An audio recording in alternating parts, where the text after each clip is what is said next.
Hello everyone, welcome to my channel. My name is Jordan. Today we are going to talk about all of the books that I read in April 2022. So April 2022 was not the best reading month for me in several regards. It's the least amount of pages I've read all year, and I think my lowest average rating. April was just a very busy month for me, and I was kind of sick. I had really bad allergies like twice during the month. Not a good time. With work and everything, it also takes me like a week to read a book, and then I read like one or two on the weekends. So I did my best. Here are some stats from the month. So I read a total of 6 things in April, which was a total of 1,985 pages, coming to an average of 66 pages a day, so definitely not my best, or what I was aiming for. The average book length was 377 pages. As for a rating breakdown, I had 1 3-star, 1 3.5 star, 2 4 stars, and 2 4.5 stars, which comes out to an average of 3.92. My rating system isn't very strict at all, so honestly, anything below a 4 isn't the best in my opinion, just because most of the books I read end up being rated 4, 4.5, 5 stars, just because I know my taste so well and I really enjoy most things I read. In April, I did participate in a few readathons. I participated in Realmathon on Team Vale, which is a readathon created by Covers with Cassidy, all about depleting or gaining magic for your realm or depleting other realms' magic. And I also participated in the Magical Readathon Spring Equinox Edition, where I was attempting to become a math magician and a mage hunter. And I did, with a little tweaking, achieve both of those things. I will let you know which book counted for which classes as I go through the books I read. I'm not really going to mention which books I used for which prompts for Realmathon because filming this, it is almost the end of May, so I don't think you really care at this point because we know the results from everything. But all of my books counted for increasing points, I believe. I don't think I used any decreasing at all. I guess without further ado, let's get into the books. So the first book I read was a book that I started in March, and I finished it the first few days of April, and that book was Call of the Bone Ships. I was reading this for Covers with Cassidy's Backlist Book Club, and I didn't enjoy it, which I think is the general consensus from the book club. By this point, you probably know what the Tie Child trilogy is about, but the first book, The Bone Ships, takes place in this world where these two groups of islands are at war with each other, and they make their ships out of the bones of these sea dragon things. But the sea dragons disappeared years ago, and one has not been seen since. However, in the events of our novel, one has recently appeared, and so our cast of characters, these people who live on a dead ship, basically a ship where you are exiled to die for some crime you've committed, they have to deal with that because whoever captures this creature and kills it can use it for their advantage to replace ships, to build a new ship. There's a very big advantage for whoever can capture and kill this sea dragon. At this point, I honestly can't remember much of what even happened in this book. They're both kind of blending together because there wasn't anything memorable in either book. There wasn't enough character development. There wasn't even that much world development. The plot was very choppy, as in one thing would happen here in this chapter and it would be resolved by the end of that chapter and never brought up again. I think, in my opinion, I liked the second one slightly more, just ever so slightly, because I think we did get to see a little bit more from other characters. Not near enough as I would have wanted. And there was definitely more of the Galames, which was my favorite part of the first book. At this point, we were supposed to have read the third and final book for the book club, but that live show was canceled, and I never actually got to it. At this point, I'm not sure if I want to continue it. I might in the future, maybe, possibly. It's just not a super big priority for me right now, but the end of the second book did leave me a little intrigued to see where everything plays out. I've heard it's still not good. I have trouble leaving series like that unfinished. This book ended up getting a 3.5 star from me. As for Magical Readathon, this book counted for my inscription class, which is an intimidating read. It was just intimidating because it was long, and I didn't really enjoy the first book, so that was my justification for intimidating, because most books don't really intimidate me. But yes, that is one class checked off. The next book I read was The Assassin's Blade by Sarah J. Maas. Finally, moving on from just having read Crown of Midnight and Throne of Glass, I made progress on this series.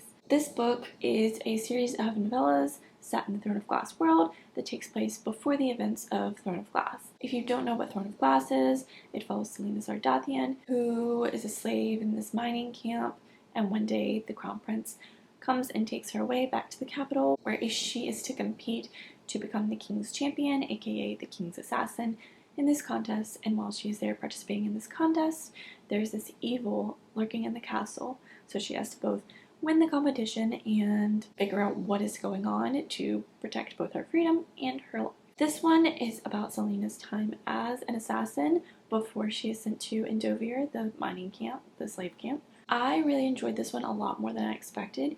Usually short stories aren't my thing because they don't build enough, they don't have enough substance to them. Knowing these characters and knowing hints of these characters that we meet in this book for the first time really intrigued me. And even though they're separate stories, they all kind of build upon one another and culminate in the end of the novel. It's full of betrayals and characters, like I said, that are hinted at in Throne of Glass and Crown of Midnight, and you really get to see them for the first time. The stories just got better and better as this went along. Even though you know how it's going to end, it still hurts and you still feel so much for Selena. This book ended up getting a 4.5 star from me, and I read this for my Spells and Incantations class, which is a book of short stories or essays. The next book I read in April was the Bromance Book Club. I read this because the Late Night Crew was reading this for their officially unofficial book club, and I had it on my shelf, so I figured why not. I ended up reading this book in like one night, not because it was good. It was not good. This book is about this man, Gavin, who is a baseball player, I believe, and his marriage is in trouble. Basically, he finds out one night that his wife has been faking it in bed for their entire marriage, basically. And so his friends enlist him into this book club where they read romance books to figure out how to save their relationships, their marriages, and win their wives back over. It's a very basic summary of a book that I honestly probably should have given a lower rating than it actually got. I could not stand the wife in this book. It's weird because usually in romance novels the men aren't written as well as the women, but oh my god, I could not stand his wife. Basically, this book is full of lack of communication. If his wife had just talked to him, they could have figured this out, but instead she places all of the blame of their failing marriage on him, not even considering the idea that she could have contributed to that in any way possible. And it's all about how Gavin is trying to win her back and what he can do to improve their relationship, but she does not contribute to that whatsoever. I honestly cannot even remember her name. It's Thea, that's her name. Hated Thea so much. And her sister, arguably worse. I mean, the men felt written very realistically in this book. Of course, there were some huge eye-rolling moments. The fact that they think every woman can be won over by the same set of rules, same things that happen in every romance book. Big eye-roll moment. The main feelings I get around this book are absolute outrage at the way Thea treats Gavin. Like, yeah, there were some things he did wrong in the relationship, but he ends up owning up to them. She, however, cannot even consider the idea that it is not entirely Gavin. I don't know if I want to read more from this series because this is a series, books following other members in the Bromance Book Club. Because I mean, honestly, the other men were my favorite part of the book. So maybe, but it's definitely not a priority in my mind. This book ended up with a 3-star rating, and I read it for my alchemy class, which is a book featuring romance. Then I read a very quick short story that I've had on my Kindle for way too many years, and that is The New World by Patrick Ness. This is a novella in the Chaos Walking world. The Chaos Walking world is basically this sci-fi trilogy. Main character Todd is on this planet where you can hear each other's thoughts. It's a colony basically of only men, I believe. It's been a long time since I read it, but they can hear each other's thoughts. One day he wanders off. He stumbles upon this girl, Violet. I believe her name is Violet. Nothing. Dead silence. That's a very basic gist of the summary of the Chaos Walking trilogy. But this is a novella that I've had on my Kindle for years, and it's basically Violet's story. Her name is actually Viola. I don't know why I thought it was Violet. It sounds very similar. Anyway, this story is about Viola and her journey from the spaceship to Earth, and her journey from the spaceship to this new planet, the colony, and how she ends up losing her family and all of that. I can't say much more than that because it was like a 30-page novella, but it really did make me want to reread the Chaos Walking trilogy because I really enjoyed that series when I read it. I don't know if it would hold up now, but definitely enjoyable for way back when I read it. Like I said, it was a very original story. I hadn't read anything like it at the time. I also hadn't read much sci-fi. I still think it stands up as a more original series in the YA genre. But yeah, the main reason I read this was to complete one of my classes for Aurelium, and that is Elemental Studies, which is a book under 100 pages. I don't know how else I was supposed to find a book under 100 pages, so this is what I chose. The next book I read was Dark Dawn by J. Kristoff, and this book took me way too long to read. It's not that long, it's about 470 pages, but the text on each page is minuscule and there's footnotes, so it's a lot. But this is the third and final book in the Nevernight Chronicle. I finally finished a series. And Nevernight is a book about Mia Corvier, whose family, her mother and father, were killed by these people who are now in power. It's all about her training to get revenge, to get vengeance on these people. So she travels to this notorious school for assassins. She trains to become an assassin. Throughout the novel, there's this competition to see who will actually become a blade of the church or if they will just serve the other blades. So it's got that school setting, that competition setting, two major things I really enjoy. Thinking back, I honestly can't remember too much of what happened in this book because there was just so much going on. I wasn't enjoying it as much as I enjoyed Nevernight just because those things aren't consistently happening throughout the whole series. I really just enjoyed learning more about these characters, returning to settings that were familiar to me from the first novel. Each book really does have a very different plot. Things change drastically between books. Not that I wish they had stayed the same, but I didn't enjoy them as much as I enjoyed Nevernight. Still really enjoyed reading this plot and about this world and about these assassins because J. Kristoff does not hold when it comes to violence and gore and all of that. I think the only thing I really had major issues with was the very, very ending. The resolution of it all was kind of not my favorite as to where the main character ended up and all of that. Yeah, I really don't have much more to say about this because I feel like this wasn't as memorable as it could have been. This book ended up being a 4-star, and this counted for my restoration class, which is a book featuring healers, which is a slight stretch, but there are two characters who work with blood and healing and changing. Just, you'll know who I'm talking about. They're present in the series. And the final book that I read in April was Auroras Inn by Amy Kaufman and J. Kristoff.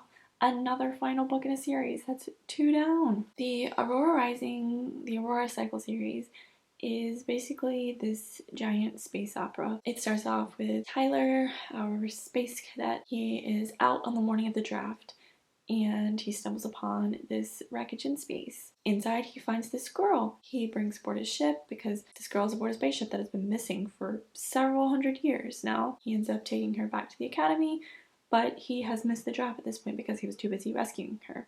So he ends up with the dregs of the academy to make up Squad 312, and it's all about their adventures. But they've got bigger problems than just missing the draft and having a questionable squad. It turns out the girl he saved, Aurora, might hold the fate of the galaxy as they know it in her hands because she has this weird power thing. That's the best way I could possibly describe this series.